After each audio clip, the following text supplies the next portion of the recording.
friends and allies of President Donald Trump are now quietly urging him to accept defeat. Now, Donald Trump, of course, is holding on to some very unfounded conspiracy theories involving voter fraud, backdating ballots, voting machine stealing, or deleting his votes. And, well, none of that has been proven to be true. And so his friends and family are trying to gently break him the bad news that he's just not going to win this. According to Mediaite, last Saturday, the same day that the 2020 race was officially called for Biden by all the networks, Trump supporter Hugh Hewitt wrote an article in the Washington Post titled this, "On to Georgia, and for Trump, it may be on to 2024. Meaning, you're done. You're done, sir. In the nicest way possible, because of course you don't want to upset the baby. All right, there's more. Other conservatives came out. For example, you had the sentient block of ham known as Karl Rove. He came out and he wrote an op-ed in the Wall Street Journal that said, "The election results will not be overturned." That was yesterday. Hours later, the LA Review Journal, owned by Sheldon Adelson, a big giant backer of Donald Trump, published an unsigned editorial saying that Trump just seeks to delay the inevitable through his ridiculous court challenges.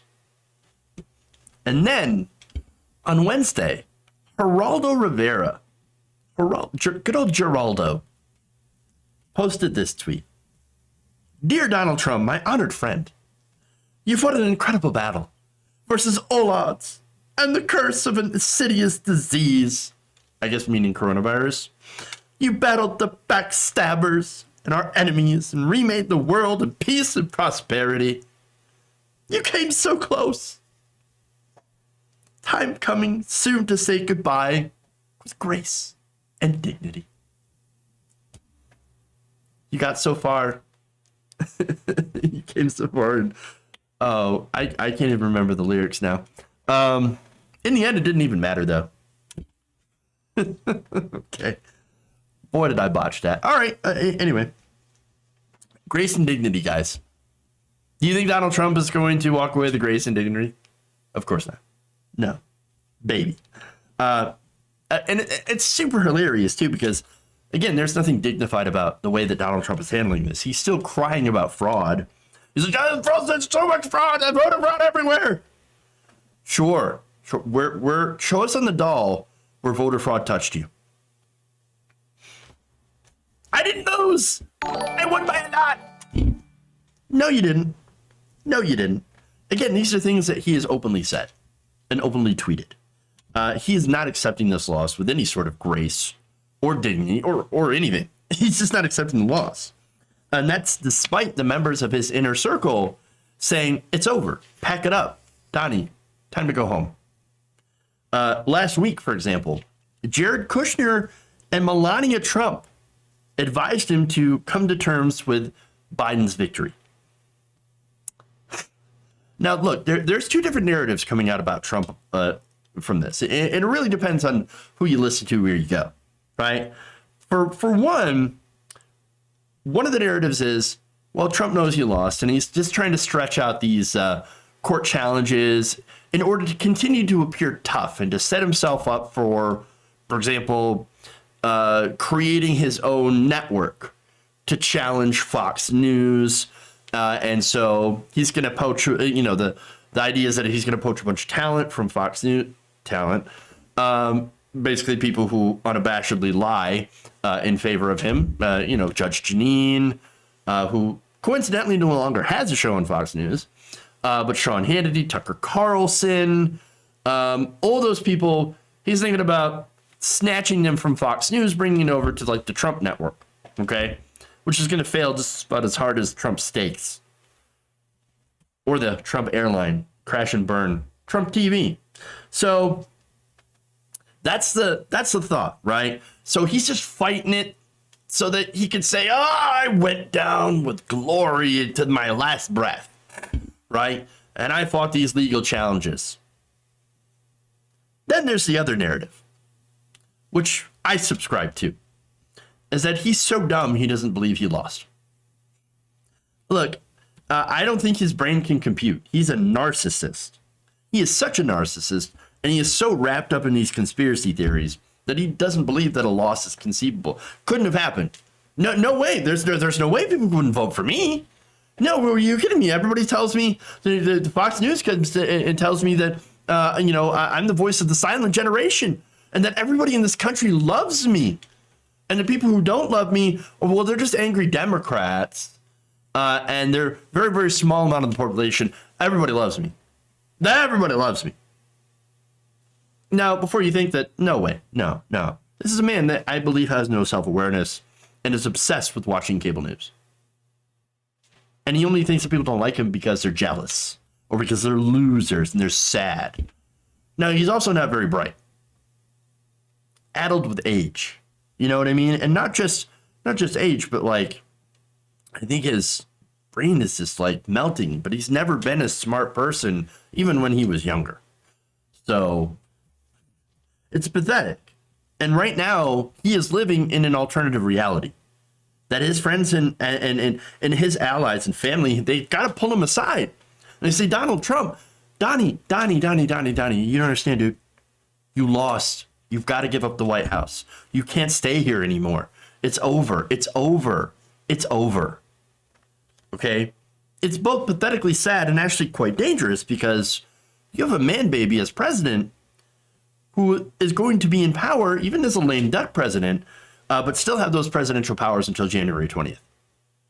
And that's, again, assuming that he actually gives up power and does this transition, this peaceful transition of power that he's never really committed to all that much.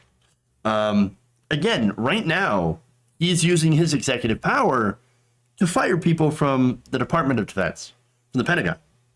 So now he's going through and firing anybody who's ever had a disagreement with him, ever.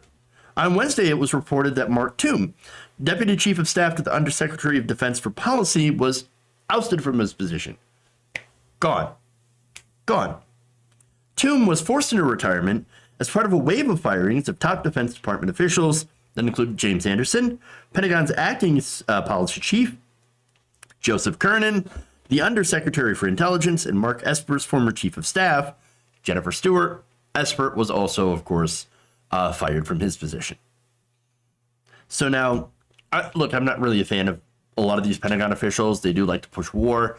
I think we're, as a country, way too interested in going to war and spreading imperialism all over the place. But also you might want to watch when they fire a bunch of career officials and replace them with people like, for example, Brigadier General Anthony Tata, who is a former Fox News contributor, who was first offered a job earlier in the administration. Tata's nomination stalled in the Senate after old tweets were unearthed showing him criticizing Barack Obama as a, quote, terrorist leader. That was former president of the United States. And then sharing an article that depicted him as a, quote unquote, Manchurian candidate. Great. Stewart, Esper's chief of staff, was also replaced by a man named Kash Patel, a former National Security Council official who previously served as an aide to Representative Devin Nunes. Nunes, of course, famous for suing a cow. So there's that. Patel attacked intelligence agencies and Democratic lawmakers over what's been called Russiagate. And so now that Russia investigation led to investigations and convictions of people in Trump's orbit. There's credible, of course, arrests, allegations towards some of these members of Trump's circle. Now, that, of course, pissed off Donald Trump. And so, even though you had collusion that was not proven in that case, nonetheless, the whole Russia thing pisses off Donald Trump to no end. And so he's very, very upset about that. And so anybody involved in this, gone. And then brings in people who openly questioned the results of intelligence agencies on this particular issue.